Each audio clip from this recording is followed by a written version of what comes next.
All right, gents, I got into Harvard, but not in the way that you're thinking.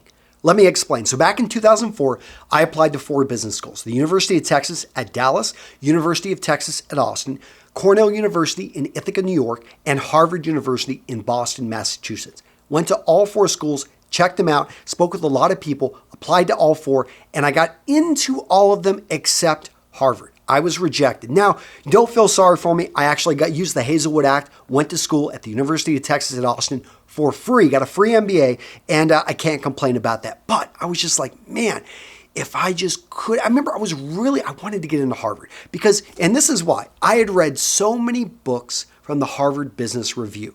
I had been working on my self-education when I was in the Marine Corps, and it was just a dream to get into what I viewed as the top university in the world. So fast forward a few years, I go off, get my MBA, start my first business. It fails. I start my second business, which is now Real Men, Real Style. And I get interviewed by a person named Dory Clark. Dory Clark puts out this book. She tells me, hey, I'm putting this book together. You definitely want to check it out. Help me out with this. I did an interview with her. Didn't think anything of it. This was over a year ago. And all of a sudden, she sends me a book. And guess who published it? The Harvard Business Review.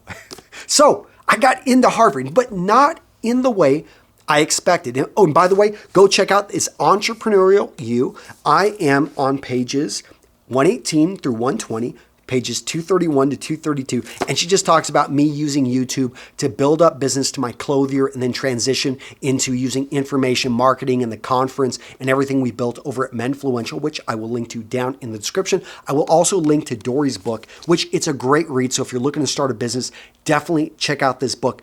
But I just wanted to stress, and why I created this video is I achieved a dream, not in the way that I thought I was going to. And that's life, gentlemen, is that you go about, you've got these ideas of what you want to do.